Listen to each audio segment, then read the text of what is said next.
Hola, ¿qué tal? Buenas tardes, bienvenidos comunidad de Clases Magna Sutel a esta tarde de conocimiento donde ya es una tradición vernos cada miércoles con un tema sumamente importante para ustedes, donde tengo el honor de tener a la maestra Carolina Santillán. Bienvenida, profesora. Encantada. Bien, ella, bueno, ahorita lo van a ver a lo largo de la clase, es una experta en estas emergencias psicológicas, pero vamos a tomar un tema que todavía sigue siendo un tabú, que hay que manejarlo con mucho cuidado, pero que es una realidad en nuestra sociedad y para nuestros estudiantes también, ¿no? El suicidio. Totalmente. Entonces, usted ha hecho un trabajo ya en la FES Iztacala, sí, ¿no? De formar estos guardianes. Así es. Muy bien, bueno, profesora, pues la dejo para que nos llene la pantalla de conocimiento, podamos aprender mucho de este tema. Comunidad, quédense, que realmente va a ser un tema de mucha reflexión, pero sobre todo de mucho conocimiento para que podamos nosotros afrontar. Muchos de ustedes son padres de adolescentes, si no es que son adolescentes, y créanme, la maestra Carolina tiene mucho que decirnos. Muchas gracias, profesora. Muchas gracias.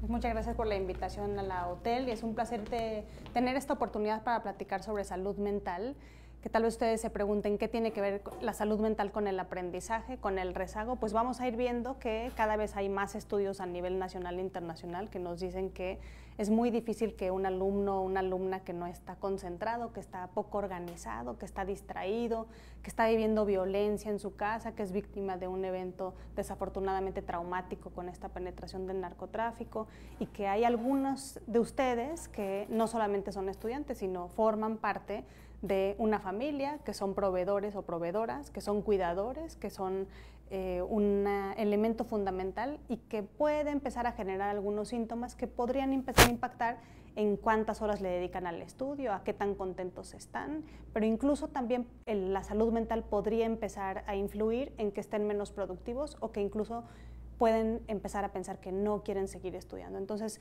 durante una hora estaremos hablando sobre este tema porque cada uno de nosotros puede aprender a ser un guardián. Entonces les platico un poquito sobre de mí. Yo estudié la carrera de psicología en la FES Iztacala de la UNAM y después hice una maestría y un doctorado en donde trabajo ahora desde hace 5 años. Es en una estrategia que se denomina Crisis, Emergencias y Atención al Suicidio, en donde nos dedicamos a atender a estudiantes que presentan un riesgo. Y la idea es un poco compartir sobre esto que hacemos en la universidad, que también lo puedan ustedes llevar a cabo desde cada una de sus trincheras. La conferencia del día de hoy está enfocada a hablar de un concepto que se denomina guardianes.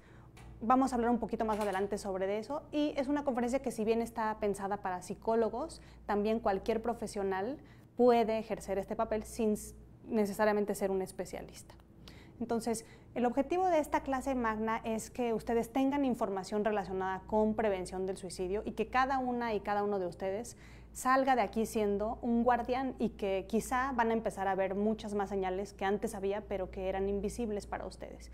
Y que con esta información estén mucho más pendientes, por un lado, de ustedes mismos y ustedes mismas, pero también en muchos momentos como papás, algunos de ustedes pueden ser profesores, profesionales de la salud, o en cada una de las organizaciones donde colaboran pueden cuidar también de los otros en términos de salud mental. Entonces, como les decía, nuestra estrategia se dedica a atender a los estudiantes dentro de la universidad. Tenemos afortunadamente la infraestructura, los cubículos. Nos dedicamos principalmente a 5 acciones que son entrenar a voluntarios que son psicólogos egresados, los supervisamos, atendemos a los estudiantes que presentan una crisis, pero lo que hacemos de manera más importante en los últimos años es justo hacer este ejercicio de capacitar a los no profesionales de la salud, que son quienes pasan mayor cantidad de horas, ya sean los docentes o los propios estudiantes, junto con otras personas y que pueden detectar alguna señal de alarma que podría significar un riesgo importante, principalmente para un intento de suicidio. Y también tenemos una página de Facebook donde tratamos de difundir información de manera responsable y hacemos investigación con nuestros estudiantes que publicamos en eventos académicos. Actualmente tenemos un grupo de psicólogos que son egresados, tenemos una serie de guardias de lunes a viernes, en donde también tenemos un equipo multidisciplinario de profesores que forman parte de su entrenamiento y de su supervisión, principalmente con un enfoque de terapia cognitiva, de terapia familiar sistémica y también lo relativo al género. ¿Qué nos dice la OMS entonces sobre? Ya se han de imaginar los datos, pero vamos un poquito a profundizar de qué estamos hablando. La OMS nos dice que las muertes por suicidio son un problema de salud pública, y que más del 80% de las muertes por suicidio están relacionadas con síntomas de depresión. Además, la depresión ha sido catalogada como una de las causas de discapacidad laboral más importantes para el año 2020. Entonces, cuando se realizan encuestas, cuando muere alguien por suicidio, a sus familiares o a sus mejores amigos en las primeras 24 horas, muchas de las veces se descubre que presentaba algunos síntomas de depresión que habían parecido invisibles para los demás. Entonces, nos preocupa principalmente hablar en un escenario educativo porque, como les decía, principalmente hay un grupo crítico que es entre los 15 y los 29 años y que son etapas en donde muchos de nuestros estudiantes, algunos se arriesgan a encontrar o a afirmar cifras entre el 20 y el 30% de nuestros estudiantes van a presentar alguna cuestión relacionada con depresión, con ansiedad o algún trastorno grave, consumo de sustancias de forma muy importante, que nos preocupa y que debemos atender. Sin embargo, también es cierto, y pensando un poco en la población de UTEL, que hay un grupo de personas de más de 45 años, inclusive más de 60 años, donde empiece a haber pérdidas relacionadas con la salud, con la discapacidad y que pueden también poner en riesgo a las personas de pensar en el suicidio, porque empiezan a tener cuestiones económicas, por ejemplo, el desempleo, o cuestiones que los incapacitan para poder ser más independientes. Entonces, ¿qué nos dice la OMS? Que cada año mueren más de 800,000 personas por suicidio, que desafortunadamente en los hombres, por ejemplo, es la segunda causa de muerte en hombres jóvenes, seguido de esta combinación entre velocidad y consumo de sustancias. Entonces, un gran grupo de jóvenes que van a morir tiene que ver con que probablemente fueron a una fiesta, consumieron alcohol y combinaron el alcohol con alta velocidad. Pero un segundo grupo de hombres, que es el que nos preocupa de manera muy importante, van a morir los varones por suicidio en un contexto en donde es difícil expresar las emociones. ¿Qué se sabe a nivel nacional? Tal vez ustedes esperarían que las personas que mueren por suicidio pertenecen a estados donde hay mucho más estrés y que entonces sería en el Estado de México donde hay un mayor número de feminicidios, donde hay más muertes por suicidio, pero no necesariamente esto ocurre así. Yucatán, Zacatecas, Aguascalientes, Campeche siguen teniendo cifras muy altas y más adelante explicaremos por qué. Se sabe también muy claramente cuáles son los métodos más frecuentes que se utilizan para morir por suicidio, entre los que se encuentran el ahorcamiento, que es una muerte por asfixia, por arma de fuego y por envenenamiento. Y estas cifras también se parecen a lo que ocurre en los países del tercer mundo. Y entonces cuando empezamos a reflexionar, pues las muertes por suicidio ocurren con objetos o sustancias que casi todos tenemos en casa y por eso podemos estar mucho más atentos. Ahora, ¿cuál es el mensaje más importante de la clase magna? Es que muchas de las muertes por suicidio pueden prevenirse y que cada uno de nosotros puede aprender a cuidarse a sí mismo y a los demás para poder intentar al menos conversar con alguien y tratar de motivarlo, acercarlo a recibir servicios de salud mental altamente especializada. ¿Qué se ha dicho desde las diferentes disciplinas? Entonces, el suicidio es una cuestión muy compleja. Hace más de 100 años, Emil Durkheim empezó a hacer el estudio más importante desde la perspectiva cuantitativa, en donde intentaba asociar qué pasa con la muerte por suicidio y qué pasa con en qué país te encuentras, qué religión tienes y cuál es tu nivel educativo, no por casualidad. Entonces, ustedes tal vez pueden imaginarse cuáles son las hipótesis, si a mayor nivel educativo, mayor muerte por suicidio, a mayor religiosidad, mayor muerte por suicidio, y encontró datos muy interesantes en donde la religión puede ser un factor protector y hay un grupo muy importante, por ejemplo, las personas que pertenecen a la comunidad judía, que logran hacer este balance en donde tienen altos niveles de religiosidad, altos niveles educativos y hay una baja tasa de muertes por suicidio.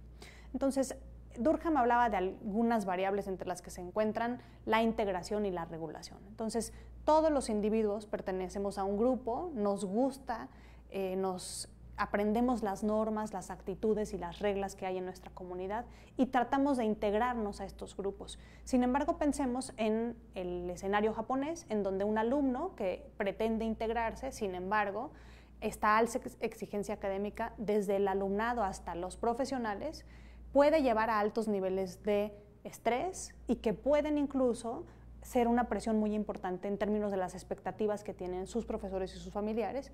Y es en Japón, por ejemplo, donde encontramos un número elevado de muertes por suicidio en el caso de los niños que no se desempeñan académicamente como ellos mismos esperarían o como sus padres esperarían.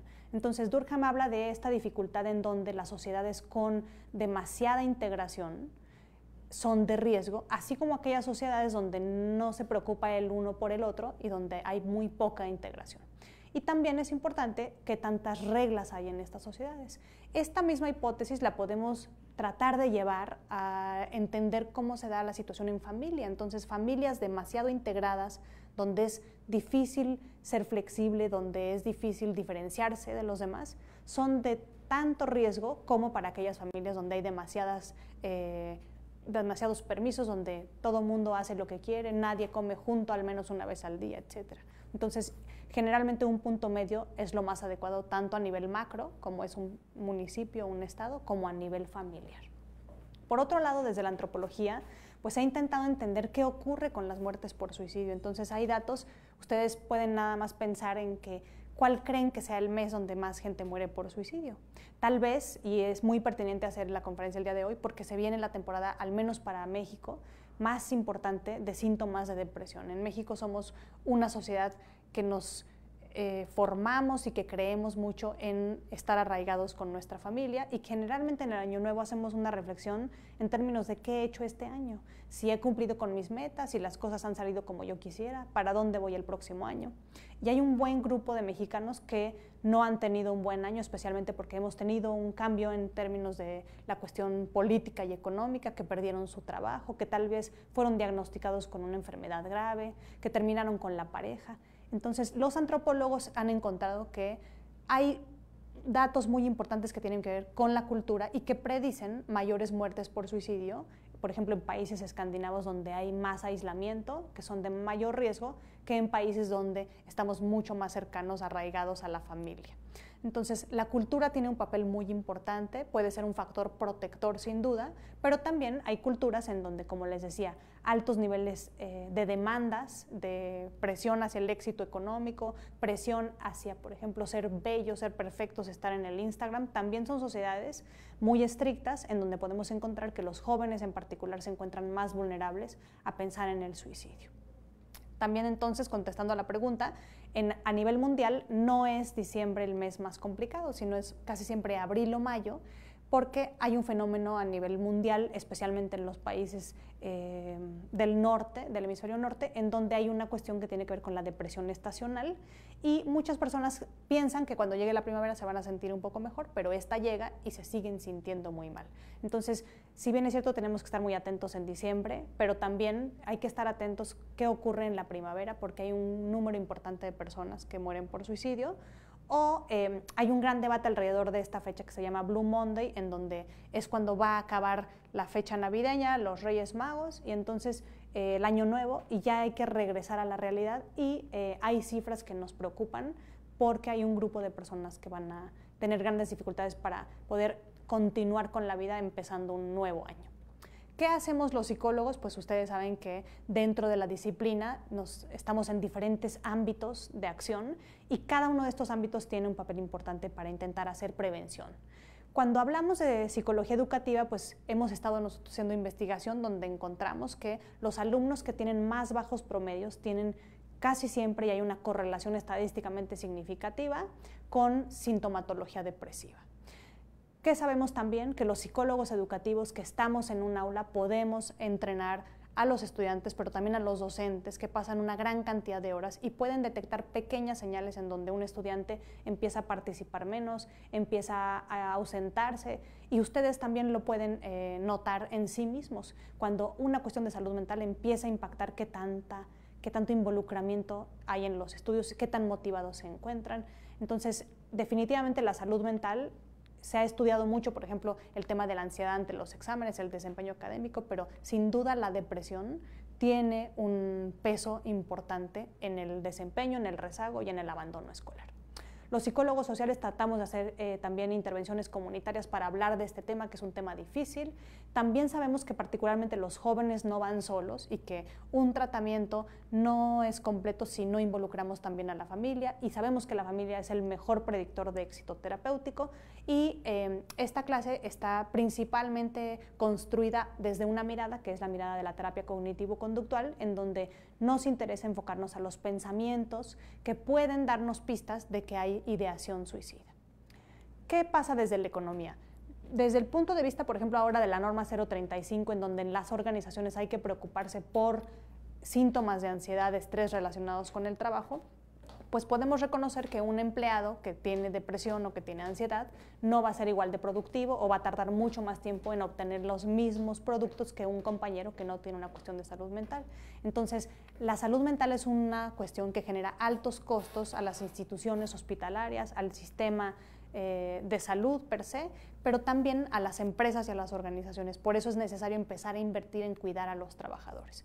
Hay días perdidos por salud y, como les decía hace rato, la depresión va a ser la segunda causa de discapacidad laboral. También se sabe que los hombres que tienen más altos niveles de endeudamiento son aquellos que se encuentran en un mayor riesgo. En Japón, por ejemplo, tuvieron que cambiar las cláusulas de los seguros de vida porque muchos hombres en Japón que tenían una deuda muy importante compraban un seguro de vida para proteger a su familia, y ahora tienes que tener un seguro de vida al menos por 3 años para poder proteger a tu familia. Entonces, nos preocupan aquellos estudiantes que están intentando completar una carrera y que además están endeudados y que son hombres, porque muy probablemente empiezan a tener dificultades. Y una última variable desde el punto de vista económico es la situación de desempleo.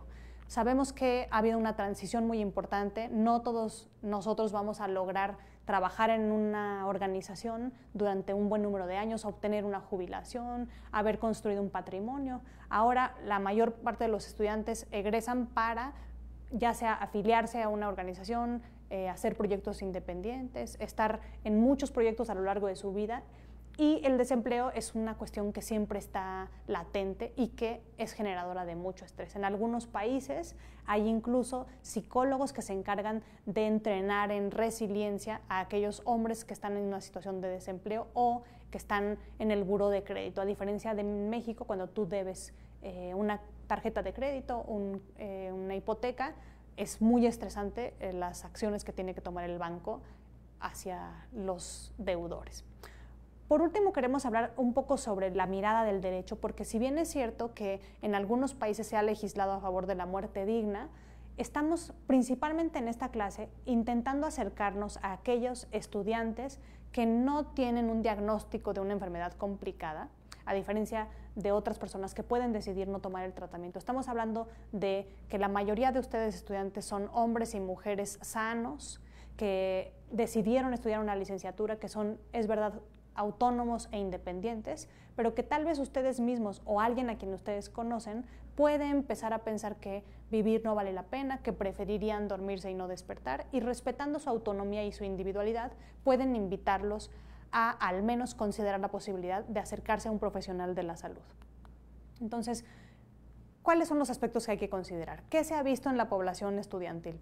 Una variable muy importante es la cuestión del acoso escolar. Cuando se han hecho estudios donde niños mueren por suicidio y dejan una carta póstuma, en la mayor parte de los casos se ha encontrado que son niños que han estado viviendo acoso y que son invisibles o que generan desesperanza, porque piden ayuda a las autoridades, piden ayuda a las familias, no se sienten acompañados o no son acompañados por sus compañeros. Entonces, y a veces se ha encontrado, se ha documentado algún número de casos en donde los otros compañeros incluso los incitan a que mueran por suicidio. Entonces, un estudiante que está viviendo acoso escolar es un estudiante que nos preocupa porque empieza a generar desesperanza, tristeza, pero en otros casos también puede generar sentimientos de ira, que lo veremos más adelante.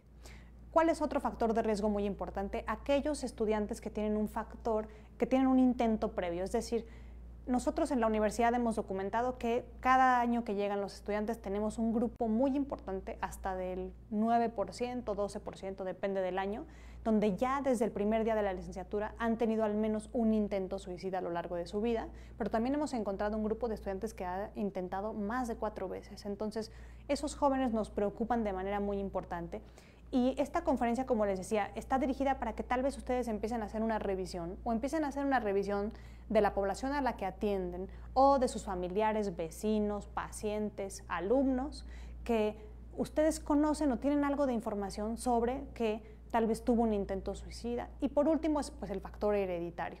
Muchos jóvenes no lo saben, pero hay muchos jóvenes que sí conocen estos antecedentes que suelen ocultarse, en donde un papá, una mamá, un abuelito tiene un problema de consumo de sustancias, en donde hay que preguntarse qué está intentando medicar la sustancia, tal vez sea una cuestión de depresión, una cuestión de abuso, una cuestión de ansiedad, pero también hay muchos jóvenes que pierden a sus papás o a sus mamás por suicidio y ese es un factor de riesgo al que hay que estar atentos.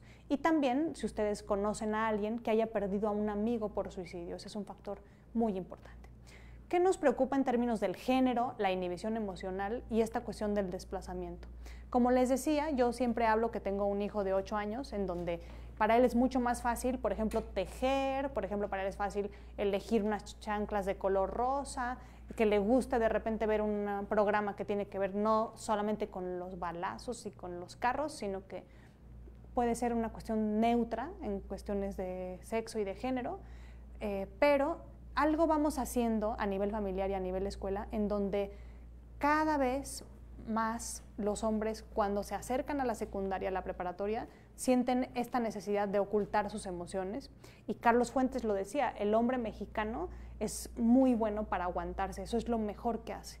Y podemos ver esto también cuando analizamos las salas de espera en el área de urgencias de los hospitales, en donde la mayoría de los hombres llegan por urgencias más complicados, con peor pronóstico, que las mujeres, que es mucho más fácil para nosotras pedir permiso para faltar, decir que nos sentimos mal, que nuestro jefe nos autorice para ir a una campaña preventiva de salud. Entonces, tenemos un problema muy importante en términos del ser hombre mexicano, porque el contexto machista promueve que no hablen de sus sentimientos y entonces, ¿qué encontramos cuando muere un hombre por suicidio? Pues una carta póstuma en donde afirma que se sentía mal, que se sentía triste, que se sentía muy enojado, que se sentía poco entendido, valorado, que ya no servía porque ya no era proveedor.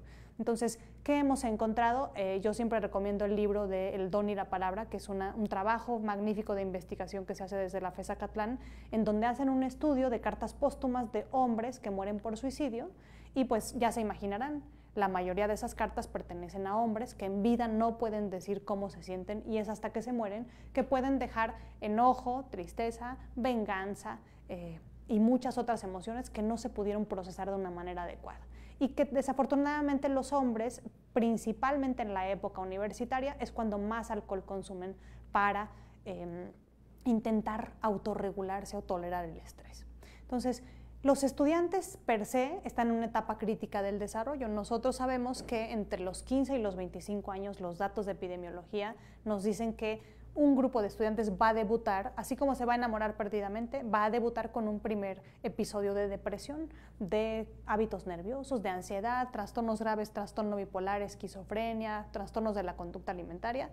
Pero la gran mayoría de los datos en México nos hablan de que el problema que nos interesa es el consumo de sustancias. Entonces hay que estar atentos porque algunos compañeros van a lograr ponerle punto final a la fiesta, pero un grupo importante va a generar una dependencia a una sustancia. Entonces nos preocupan los estudiantes porque pues cada uno y cada una de ustedes tal vez para estar aquí escuchando esta clase, que puede ser en vivo, puede ser de manera diferida, hacen un esfuerzo muy importante porque tienen que dejar sus labores, tienen que tal vez atender en menos intensidad o menos cantidad de horas a su familia y que tal vez pueden empezar cuando ingresan a la universidad a consumir más alcohol o que están en esta etapa de mucho riesgo al que hay que estar atentos o tienen un hijo o hija, familiar, vecino, paciente, alumno, que está en esta época que es de las más divertidas de su vida, pero como les decía, algunos de sus compañeros van a morir desafortunadamente por una cuestión de salud mental. ¿Qué nos preocupa también sobre el suicidio y la salud mental? Que en general es mucho más fácil, si yo les digo que tengo que terminar la clase porque tengo que ir con el dentista, pues es más difícil que alguien me vea raro, a que si yo les digo que tengo que ir con el psiquiatra porque tengo una sesión una vez al mes. Entonces, seguimos teniendo una cultura o una actitud bastante negativa hacia la salud mental. En México, desafortunadamente, tenemos muchas creencias mágicas y religiosas y también creencias de que la personalidad o la fuerza de voluntad es lo que le falta a alguien que está deprimido y no somos tan fáciles para acudir a un consultorio de psicología. También es cierto que en las películas pasan muchas cosas, en las series pasan muchas cosas. A veces los psicólogos no hemos construido la mejor de las reputaciones porque hay muchos tipos de psicoterapias que no tienen evidencia y que no hay tanta regulación por parte de la Secretaría de Salud de quién está dando la psicoterapia, pero es importante que reconozcamos lo que dice la OMS, que no hay salud si no hay salud mental. Es una parte igual de importante. Inclusive se ha visto que hay estigma entre el personal médico, ¿no? Que cuando un paciente llega a una sala de urgencias y también trae un diagnóstico de salud mental, es revisado de manera diferente, aunque tenga un padecimiento cardiovascular, de una cuestión de una emergencia quirúrgica, solamente por creer que porque tiene esquizofrenia, ¿qué tal que es diferente? Y a veces hay actitudes negativas del propio personal de salud, ¿no? Y a veces nos cuesta mucho trabajo acercar a los profesionales de la salud a recibir ayuda. Finalmente, en esta diapositiva mencionamos lo difícil que es acceder y usar los servicios de salud mental. Si ustedes revisan las cifras a nivel nacional, la mayoría de los niños que va a la psicoterapia es porque presenta un problema de conducta. Casi siempre una cuestión que tiene que ver con conductas relacionadas con un problema de control de impulsos, un problema conductual, porque un niño o un adolescente o un adulto que está deprimido o que está ansioso genera menos problemas en un aula que un niño que tiene un problema con la autoridad o que tiene un problema con la impulsividad. Entonces, ¿cuál es el problema?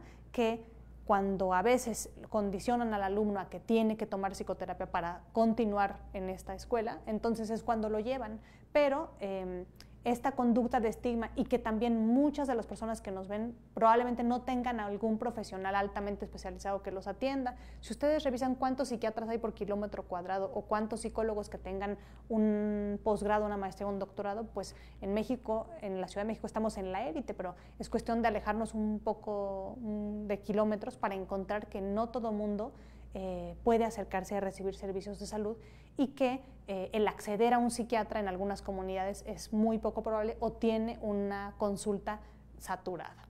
Entonces, ¿qué nos preocupa en relación con el suicidio? Nos preocupa que a veces ustedes pueden hacer o intentar hacer el ejercicio de pensar, a ver, en el último año, ahora que estamos cerrando en el 2019, ¿a cuántos eventos altamente estresantes me he estado exponiendo?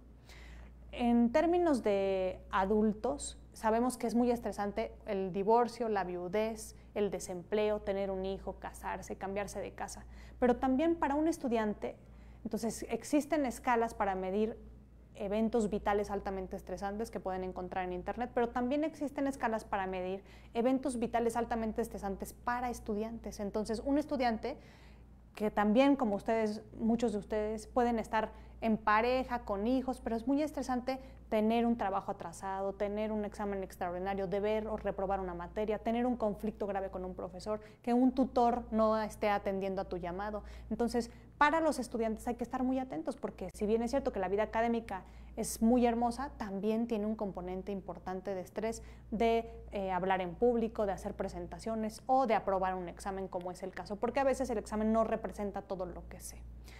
¿Qué nos preocupa también en términos del desgaste profesional y las crisis económicas? Pues que se ha visto que hay disciplinas, por ejemplo la psicología, que trata principalmente con seres humanos, tiene un desgaste mayor que aquellas personas que trabajan con máquinas o que trabajan con objetos o que trabajan con infraestructuras, ¿no? Entonces, las disciplinas medicina, oftalmología, odontología, trabajo social, que trabajan con personas, son individuos que tienen un mayor desgaste porque están en contacto con historias catastróficas, con, desafortunadamente, en un contexto de salud, casi siempre personas que tienen una enfermedad grave, con un mal pronóstico, que tienen un bajo nivel educativo y que es mucho más fácil empezar a desarrollar este síndrome de desgaste profesional en donde nos volvemos más fríos, más cínicos, nos alejamos de los pacientes en un intento por protegernos de este desgaste.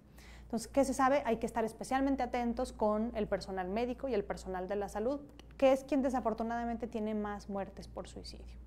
También se ha observado que cuando hay una crisis económica en un país, es cuando hay muchas más muertes por suicidio. Entonces, si ustedes mismos o alguien cerca de ustedes está pasando por un momento, hay que estar atentos a cualquier frase, pensamiento que comparta que nos hable de que podría ser una señal en donde es importante intervenir como un guardián. Como les decía anteriormente, también es importante que cada uno de ustedes hagan este ejercicio en el 2019, a cuántos eventos violentos o altamente estresantes me he expuesto. Desafortunadamente, cada uno de nosotros con mayor frecuencia presenciamos un asalto. A veces los niños ahora están expuestos a hacer simulacros de balaceras. Esos eventos antes no ocurrían, y también a perder a algún amigo por suicidio. Hay que estar muy cuidadosos con esos alumnos. El suicidio casi siempre se da en un continuo. ¿Qué dicen los académicos? Que en general, aunque hay un grupo de intentos o muertes por suicidio que se caracterizan por la impulsividad, la mayoría de los intentos podemos encontrar que primero hubo ideación, después una planeación que va a la instrumentación y después un intento. Esto nos da tiempo de detectar desde que hay una ideación para poder intervenir tempranamente y acercar lo más pronto posible a un servicio de salud altamente especializado. Entonces, si ustedes son maestros, por ejemplo, la urgencia de canalizar a alguien que ya trae un intento previo sería mucho mayor que alguien que apenas ha tenido solamente la ideación. Sin embargo, si ya instrumentó o planeó, tiene una fecha, tiene el método, ya compró las cosas con las que lo haría, ya fue a ver al puente, sería alguien que nos preocuparía que fuera atendido más tempranamente. Nos interesa hablarle de 3 variables muy importantes en los jóvenes, que son sobrecarga, desesperanza y no pertenencia.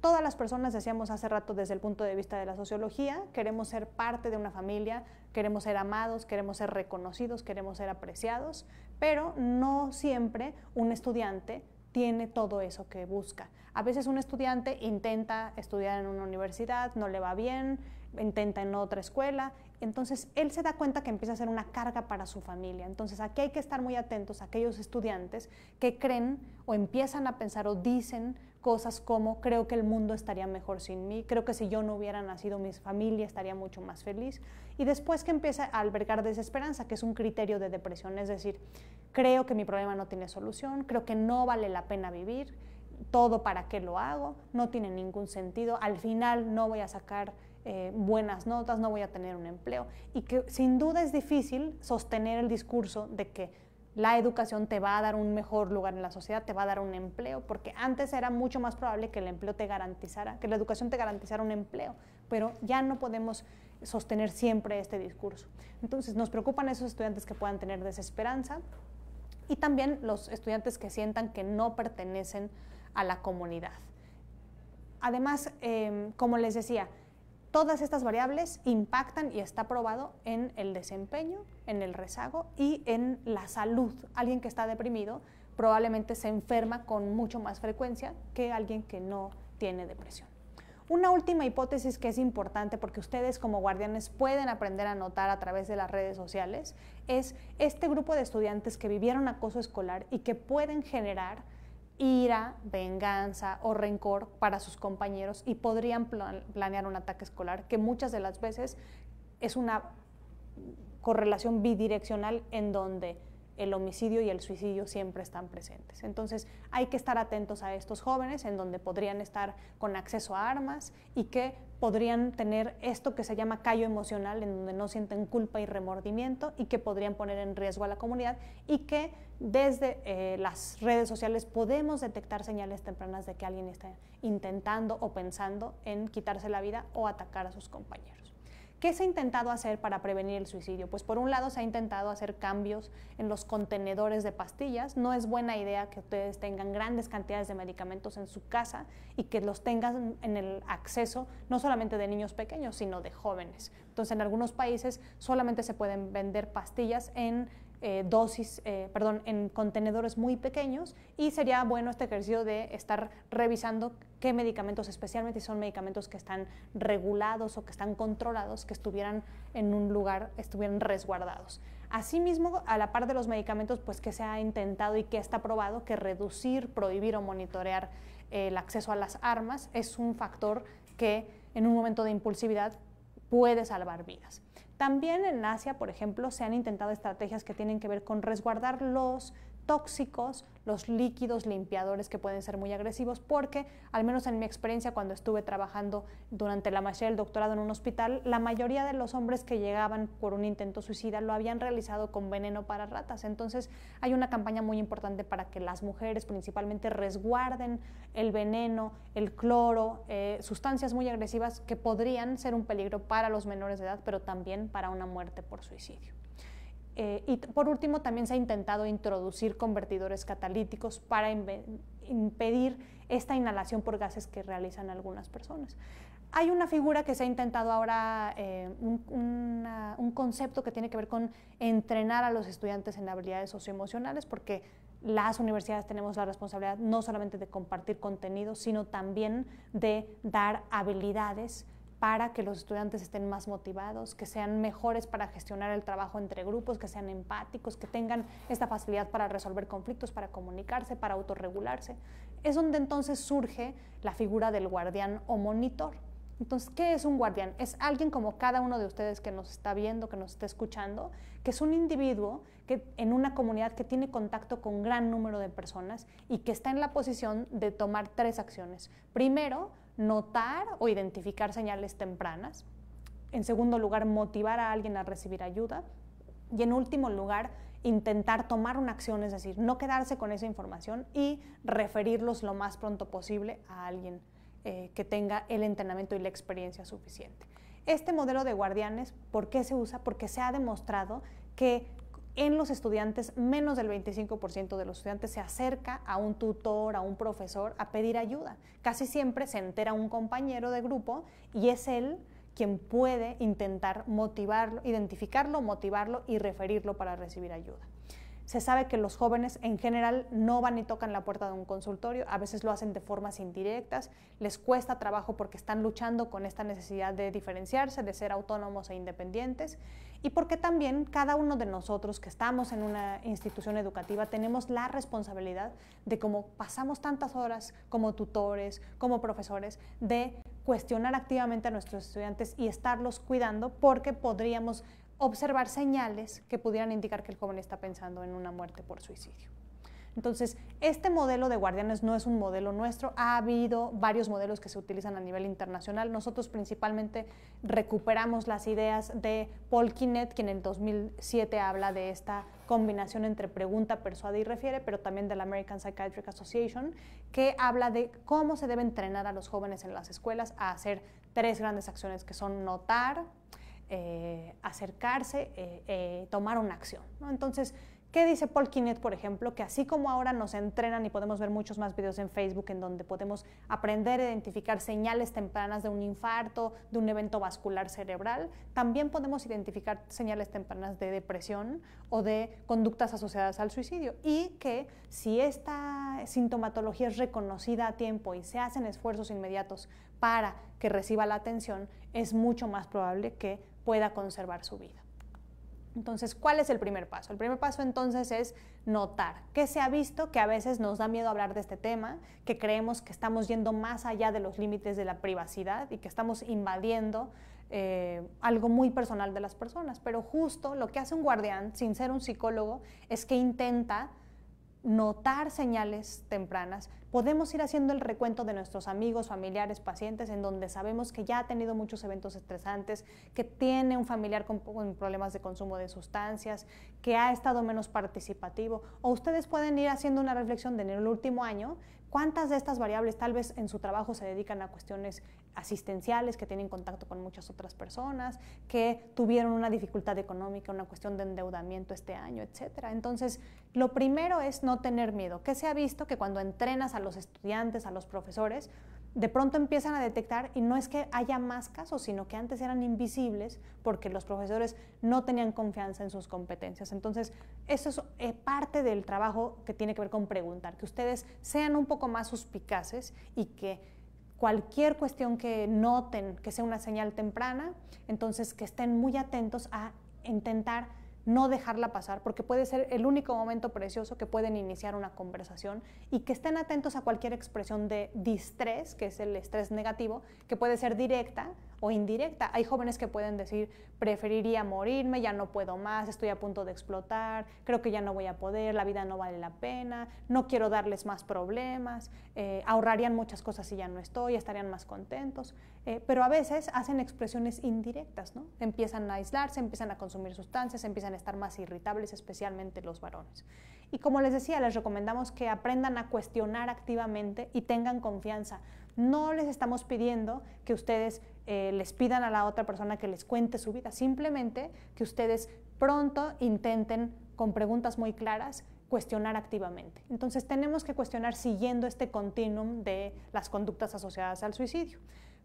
A veces es mucho mejor preguntar de forma pasiva. ¿Has pensado que estarías mejor muerto? Porque si empiezas preguntando, oye, ¿has querido suicidarte? Probablemente te digan que no, pero sí hay muchas personas, por ejemplo, las escalas que han funcionado mejor con los adolescentes son deseo, ideación, e ir pasando a, ¿has querido hacerte daño? ¿Has planeado cómo querrías suicidarte? ¿Has intentado? Y sobre todo también estimar si alguna vez o a lo largo de tu vida has intentado suicidarte, porque eso escalaría el riesgo de manera importante. Entonces, ¿qué vamos a hacer si alguien nos dice que sí? Yo, por excelencia, les diría, no se esperen, pregunten en cuanto tengan la menor sospecha, siendo respetuosos, intentando entonces llevar a la segunda fase, que es persuadir a alguien o iniciar la conversación. Como decíamos, la mayoría de las personas tal vez no quieren ayuda, dicen que no están listos, que ellos pueden solos, que les piden que guarden el secreto, pero hay secretos, especialmente cuando tratamos con menores de edad, que no se deben de guardar, o que nuestra obligación moral es hablar con algún familiar, algún cercano, porque no podemos quedarnos con esa información. Incluso ahora en Facebook hay un botón en donde ustedes pueden reportar y le llega un mensaje a la persona de algún tipo de atención que puede recibir de forma gratuita. Entonces es importante que se atrevan a iniciar una conversación, y un guardián casi siempre hace algo que se llama entrevista motivacional, que es una técnica que ustedes pueden ver muchísimos videos en YouTube. Nosotros tenemos una sesión en donde yo hago un juego de roles con un estudiante, en donde lo que intentamos hacer es ponernos en el zapato del otro, ser empáticos, demostrar nuestro apoyo y hacer un esfuerzo, no para regañarlo, avergonzarlo, ni para decirle cosas que más bien cierren la conversación y se arrepientan de habernos confesado su secreto, sino que intentemos usar desde estas dos filosofías. A veces desde la medicina usamos este enfoque informativo donde le decimos a alguien, acéptalo, estás deprimido, necesitas atención, eres un adicto, pero eso no funciona. Más bien funciona un enfoque motivacional en donde tratamos de identificar a ver cuáles son los problemas, tratamos de estimular que la motivación venga del joven. Hacemos un enfoque más colaborativo, aceptamos que como que sí quieres atenderte, pero que no quieres atenderte, y que tal vez en una primera conversación la persona no va a estar lista para que la acompañemos a hacer una llamada a un servicio de atención telefónica o a ir al consultorio, que a veces es lento y progresivo. Entonces, ¿qué nos recomienda el modelo de entrevista motivacional? Que primero intentemos intentar en la conversación preguntarle, oye, ¿y reconoces que esto de que ya no te quieres levantar, que te cuesta más trabajo organizarte, que no has estado cumpliendo con tus tareas, que has estado más triste, que te interesan menos las cosas que antes te interesaban? Reconocer el problema, ¿no? ¿Y qué se recomienda? Que en la medida de lo posible nosotros hablemos muy poquito, solamente lanzando 3 o 4 preguntas, y que intentemos que la persona nos explique, pasando después a hablar de la preocupación. Oye, ¿qué tan preocupado estás tú o tu familia por cómo te has estado comportando, por cómo te has estado sintiendo? Para pasar a la intención de cambio, es decir, que intentemos preguntar, oye, ¿y qué pasa si no te atiendes? ¿Qué pasa si sigues así triste todo el día, la mayor parte del día? ¿Qué pasa si sigues con problemas con el apetito, con el sueño, que estás más pesimista, menos esperanzado, que tienes menos deseo sexual, que tienes más ganas de estar solo en tu casa, de estar escuchando música que casi siempre confirma esos pensamientos catastróficos? Y tratar de llevar la conversación a hablar sobre, sin embargo, ¿qué pasaría si las cosas cambian? ¿Qué pasaría si yo te logro acercar a alguien que podría ser una fuente de apoyo para ti, una persona que no va a hacer una terapia basada en el desahogo, que te va a enseñar habilidades? Hay personas que en su vida tienen que dedicarse a cuidarse del peso, cuidarse de la presión arterial, cuidarse de que son muy enojones, cuidarse de la glucosa, pero hay personas que tenemos que cuidarnos por nuestra cuestión hereditaria en nuestros trabajos de salud mental. Entonces, ¿qué pasaría si tú encuentras a alguien que te dé un entrenamiento con habilidades muy puntuales para manejar el estrés, para manejar los síntomas de depresión, para identificar cuando viene una época estresante que podrías recaer? Y que terminemos hablando sobre optimismo, es decir, ¿y qué te hace pensar que si tomas la decisión vas a acercarte a pedir ayuda? Esta es una técnica que se ha utilizado principalmente para conductas que tienen que ver con la salud, en donde no solamente se entrena a los profesionales, sino que puede un trabajador social, un psicólogo, una persona que está en el área de enfermería, puede hacer entrevista motivacional y funciona mucho mejor que tratar, como les decía, de regañar, asustar o intentar hacer terapia de banqueta, ¿no? No es nuestro papel como guardianes profundizar en la historia personal, sino simplemente pronto indagar si hay conductas asociadas al suicidio, intentar motivar a la persona para intentar terminar con una referencia. Entonces, ¿qué tenemos que hacer? Pues nuestra obligación moral, como les decía, es no guardar el secreto. Tenemos que intentar motivar a la persona a que se acerque a recibir apoyo. Podemos preguntar si se siente más cómodo en estar con una persona que sea un hombre o una mujer, y tenemos que ser muy cuidadosos con quién lo referimos. No todos los psicólogos pueden tomar casos como estos. El suicidio, dice un autor, que es el peor de los desenlaces de todos los trastornos mentales. Entonces, si ya logramos preguntar, si ya logramos motivar a nuestro estudiante o nuestro familiar o nuestro amigo, no podemos más que referirlo con alguien que tenga las credenciales para tomar este tipo de casos. Y muchas de las veces va a haber que referir también con un profesional que le evalúe para ver si refiere o necesita tratamiento farmacológico. La responsabilidad del guardián entonces es acompañar a la persona que tiene estas conductas asociadas al suicidio con un profesional de la salud, si es que puede, prestarle su teléfono, contar en su casa, en la escuela donde colaboren, en la fábrica, donde ustedes se encuentren, contar con un buen directorio de referencias a dónde podría hablar una persona. Por ejemplo, nosotros al final les ofrecemos una serie de sugerencias para poder hablar sobre cómo se sienten. Pero también puede ser que el guardián encuentre que el estudiante o ustedes no estén listos para ir en este momento, pero un guardián puede hacer un seguimiento. Esto quiere decir que puede, al menos en unos 3 o 4 días, preguntarle: oye, de lo que platicamos, ¿cómo vas? ¿Qué te gustaría hacer? Yo voy a estar aquí, acepto incondicionalmente que tú vas a decidir cuando quieres cambiar, pero quiero que sepas que cuentas conmigo para cuando tú lo decidas. Entonces, cada uno de nosotros tiene la responsabilidad de informarse cuáles son los servicios de atención telefónica de emergencia en nuestro municipio, en nuestra comunidad, o también saber si en el lugar donde estamos hay un equipo de profesionales de salud mental que pudiera tomar este caso, si el servicio médico está capacitado para hacerlo, etcétera. Entonces, ¿qué les ofrecemos nosotros? Principalmente los servicios que ofrecen de manera gratuita, que están públicos, que están 24 horas. Entonces, el servicio de atención telefónica de la Cruz Roja es un servicio de emergencias que está disponible para toda la comunidad. También hay un call center de la UNAM que atiende de 8 de la mañana a 8 de la noche, que ofrece una psicoterapia de 8 sesiones basada en la evidencia.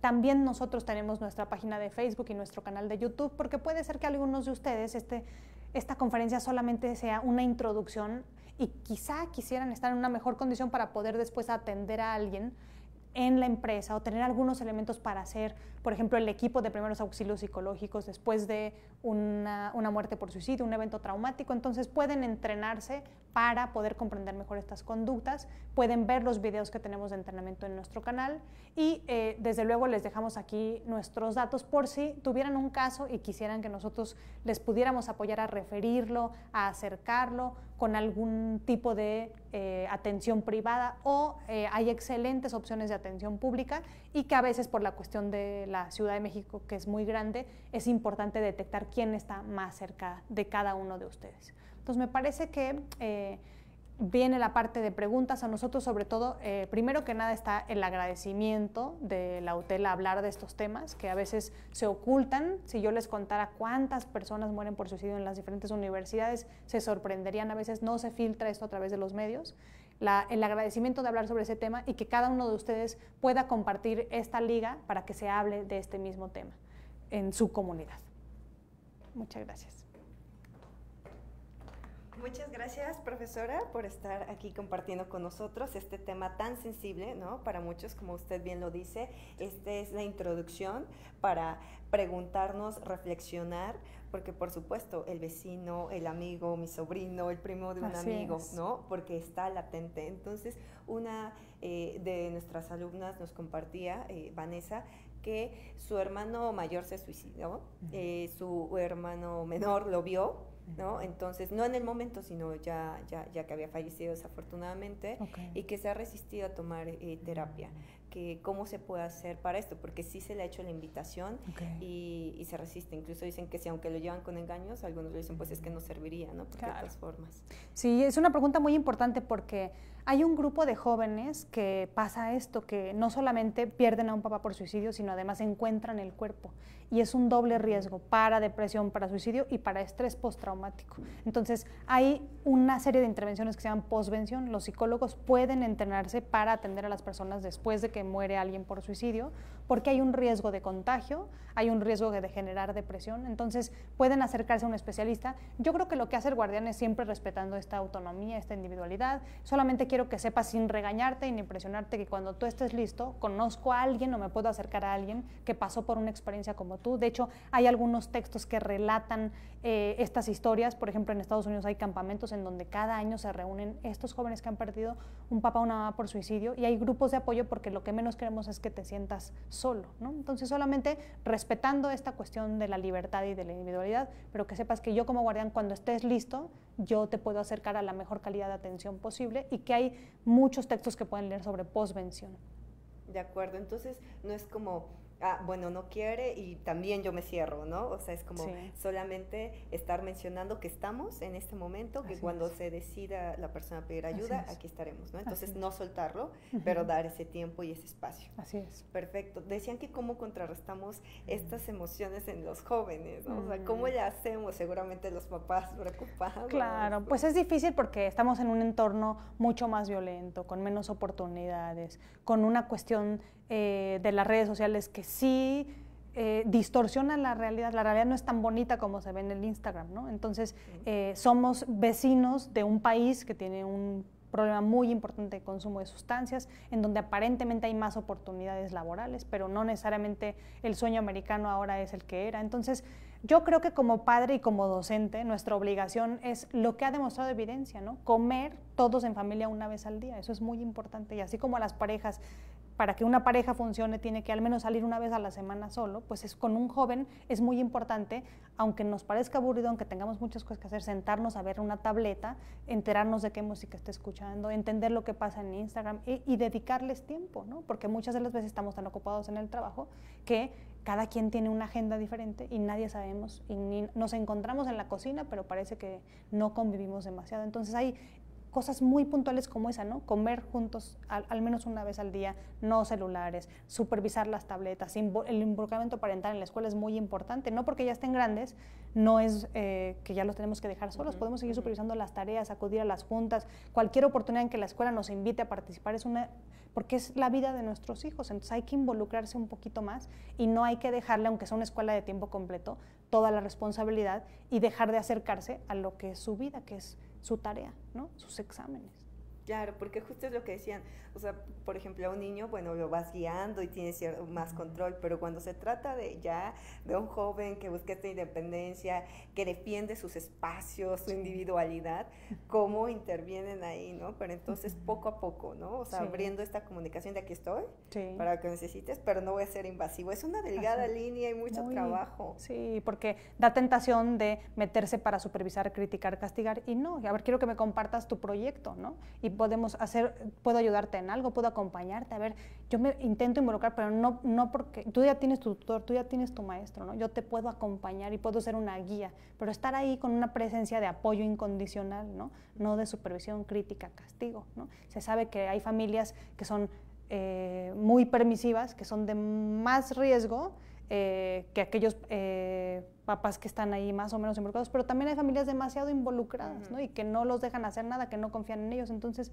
un estilo cálido pero firme, ¿no? Que tenga cierto nivel de involucramiento es como lo que más ha demostrado ser eficaz. Perfecto. Y para las personas que se sienten así deprimidas, que sí han pensado, porque qué tan cierto es, o sea, si lo piensas, ya la idea es, o sea, cómo, a lo mejor no se concreta, pero imagino que al momento de pensarlo ya hay un riesgo, ¿no? Claro, entonces es muy importante que hay mitos, ¿no? El que lo dice no lo va a hacer, nada más quiere llamar la atención. Entonces yo les diría después de esta conferencia, cualquier señal temprana que ustedes identifiquen es momento de motivar a la persona y tratar de referirla a pedir ayuda. Que no se esperen a que se le va a pasar, a que es cosa del tiempo, a que nada más lo está diciendo porque lo vio en la tele. Entonces hay que estar atentos a cualquier señal de peligro y les decía, es un momento precioso no dejarlo pasar, ¿no? Hay muchas personas que se quedan con esa culpa del sobreviviente. Entonces la delgada línea entre no me toca a mí como docente o no me toca a mí como papá, pero si estoy viendo, la gran mayoría de las familias pueden empezar a recordar que hubo señales que ignoraron porque pensaban que era una etapa del desarrollo, que era la edad, y no. Claro, bueno, pues es mucha información muy valiosa que ya nos compartió sus datos, pero de todas formas los vamos a poner nuevamente en los comentarios para que cualquier inquietud, mayor información, pues siempre está esta ventana abierta a la ayuda, ¿no? Que lo vean como esta parte. Sí, y en la FES Iztacala, por ejemplo, hay una clínica de terapia familiar, hay muchos servicios a los que pueden acceder o acercarlos. Claro, si están las herramientas, por favor, hagan uso de ellas. Si está, ya hay una ayuda. Hay personas preocupadas, una red, guardianes, que están para eso, para esta intervención. Muchísimas gracias, doctora. Un placer tenerla aquí. Y bueno, comunidad, gracias por conectarse. Ya saben, la educación es multi, trans, interdisciplinaria y por supuesto que es una labor de una comunidad de conocimiento, compartir información importante para ustedes. Nos vemos aquí en la próxima transmisión, la próxima semana.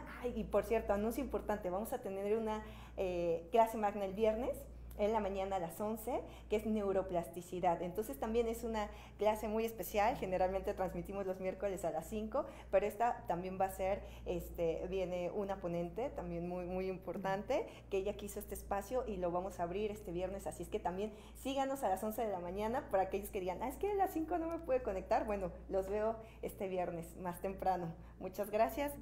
Muchas gracias. Y nos estamos viendo por este canal. Gracias, hasta luego.